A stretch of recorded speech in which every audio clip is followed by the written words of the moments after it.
తెలంగాణ రాష్ట్రంలో ప్రస్తుతం ప్రజా పరిపాలన కాదు, ప్రజా వ్యతిరేక పరిపాలన, అరాచక పరిపాలన జరుగుతున్నటువంటి సందర్భం.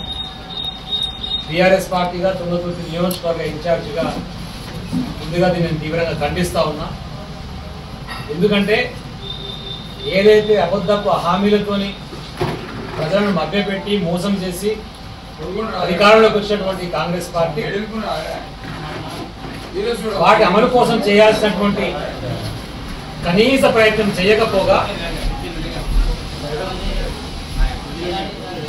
పాత పంచాయతీలనే పదే పదే తెరమీడికి తీసుకొచ్చి వాటినే ప్రస్తావించి ఇంకా పాత ప్రభుత్వం మీద, కేసీఆర్ గారి మీదనే అబద్ధ ప్రచారాలు చేసుకుంటూ పబ్బం గడపాలనేటువంటి ప్రయత్నం చేస్తుంది. ఇది నిజంగా కూడా శోచనీయమైనటువంటి చర్య.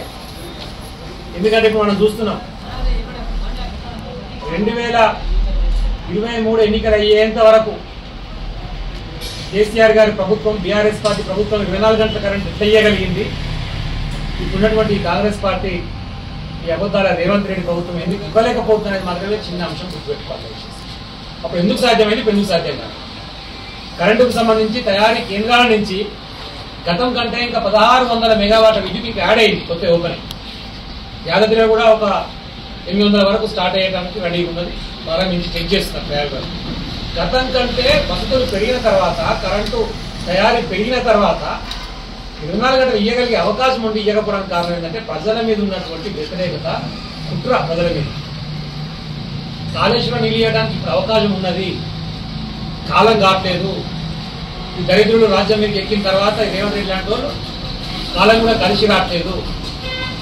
కనీసం మరి కాళేశ్వరం నీళ్లు పోతున్నాయి, ఇంట్లో బాగానే ఉన్నది, చిన్న కాపర్ డ్యామ్ అడ్డ వేసి లిఫ్ట్ చేయొచ్చని చెప్పేసి అక్కడ ఉన్నటువంటి సిఈలు, ఈఎన్సీలు గవర్నమెంట్కి ప్రతిపాదనలు పంపినా వద్దు లేవా లిఫ్ట్ చేయాల్సిన అవసరం లేదని చెప్పి అక్కడ పడేస్తుంది.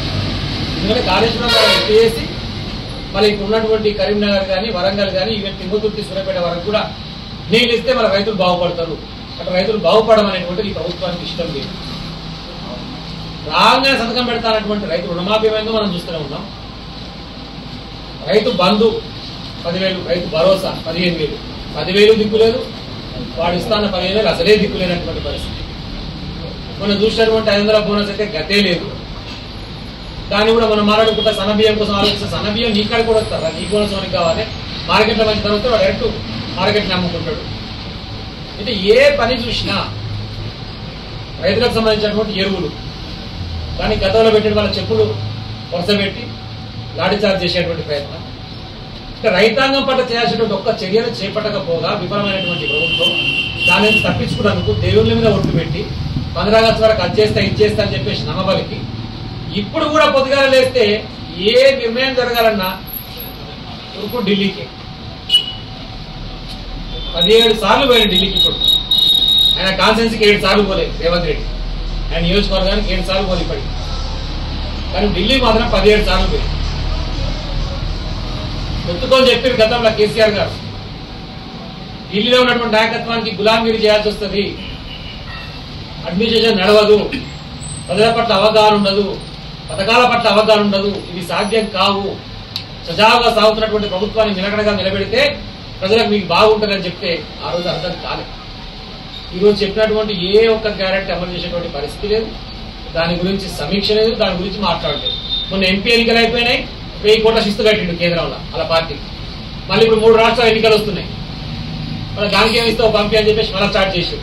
వాళ్ళు మంత్రులు కూర్చొని మాట్లాడుతున్న మాట ఏంటంటే అడ్మినిస్ట్రేషన్ విఫలమవుతున్నాం, దీని గురించి ఆలోచించాలంటే నేను ఎడికేలా ఆలోచించాలన్నా కొద్దిగా లేస్తే పైసలు అని చెప్పేసి అనేది ప్రజలు పెడితే వాళ్ళ ప్రజలు పంపడం సరిపోయి నాకు దీనికి అధికారం మీద, ఈ ఉన్నటువంటి అడ్మినిస్ట్రేషన్ మీద అసలు నేను కనీసం కాన్సన్ట్రేషన్ చేసేటువంటి పరిస్థితి లేదు అని చెప్పేసి స్వయాన ముఖ్యమంత్రి చెప్పుకునేటువంటి ఒక దౌర్భాగ్యంలో ఈరోజు తెలంగాణ ప్రభుత్వం నడుస్తున్నది. ఇప్పటి వరకు తుంగతుర్తి కొత్తగా వచ్చిన లేదు, 10 సంవత్సరాల కాలం మీ అందరి ఆశీర్వాదంతో ఆ రోజు కేసీఆర్ గారితో తీసుకొచ్చినటువంటి ఏవైతే డెవలప్మెంటల్ యాక్టివిటీస్ ఉన్నాయో అవి మాత్రమే ఇప్పుడు వచ్చినటువంటి కొత్త ఎమ్మెల్యే కొబ్బరికాయలు కూడా తిరుగుతుంది తప్ప ఒక్కటి అంటే ఒక్కటి కొత్త శాంక్షన్ తీసుకొచ్చిన దాఖలాలు లేదు. ఒక్కటి సింగిల్ కావాలంటే జీవో కాపీ మీరే తీరి, మీకు అన్ని తెలుసు. అవి ఎన్నికల ముందు వచ్చిన జీవోలా లేకపోతే కొత్తగా వచ్చిన ఏం జీవో తెచ్చినటువంటి మీరు మాటలు తెలుస్తుంది. కొట్లాటలను ప్రోత్సహించి మళ్ళీ గొడవలు పెట్టించి పోలీసు వాళ్ళని ఏదో ఉపయోగించుకొని ఇష్టం అక్రమ కేసులు పెడతామంటే అవన్నీ నడవని. నేను కూడా పోలీసు వాళ్ళకు విజ్ఞప్తి చేస్తున్నా, అదే సమయంలో హెచ్చరించి చెప్తాం.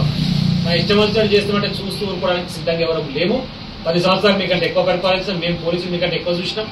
కానీ ఎలాంటి కొట్లాటలు పంచాయతీలు లేకుండా ఒక శాంతియుత వాతావరణంలో ఈ తుంగతుర్తి నియోజకవర్గాన్ని ముందుకు తీసుకెళ్ళాం. కానీ మళ్ళీ ఇప్పుడు ఫ్యాక్షన్ ప్రోత్సహించే విధంగా, కొట్లాటలు పెట్టే విధంగా, అక్రమ కేసులు పెట్టే విధంగా ప్రోత్సహిస్తే లీగల్ బ్యాటిల్కి సిద్ధం, వ్యక్తిగత బ్యాటిల్కి సిద్ధం, పోలీస్ వాళ్ళ మీద చర్యలు తీసుకునే వరకు పోరాటం చేస్తాం. తస్మాత్ జాగ్రత్త అని చెప్పి ఇక్కడ స్థానికంగా పనిచేసినటువంటి ఎస్ఐలు కానివ్వండి, సిఐలు కానివ్వండి, వాళ్ళకు కూడా నేను హెచ్చరిస్తాను.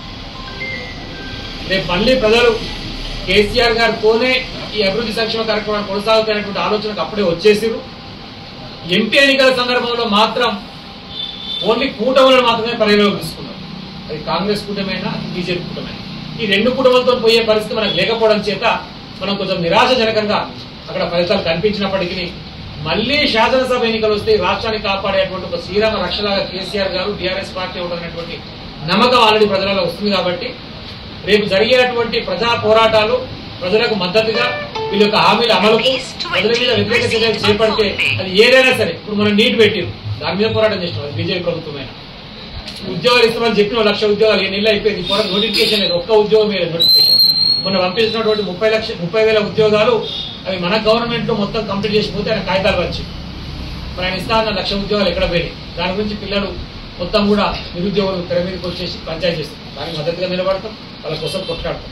అంటే పోరాటాలలో, ఉద్యమాల్లో కొనసాగుతూ ఎప్పుడు ఎన్నికలు వచ్చినా మళ్ళీ బీఆర్ఎస్ పార్టీని ముందుకు తీసుకోవడం కోసం అహర్నిశలు శ్రమిస్తూ బీఆర్ఎస్ పార్టీ కార్యకర్తలు కేసీఆర్ గారి నాయకత్వంలో, కేటీఆర్ గారి నాయకత్వంలో ముందుకు సాగుతామని, ఎవరికి ఏ సమస్య వచ్చినా మేము ముందు నిలబడతామని మరొకసారి హామీ ఇస్తూ సెలవు తీసుకుంటాము. జై తెలంగాణ. అసలైన తొలి వెలుగు. ఫాలో వాట్సాప్ @తొలి వెలుగు official.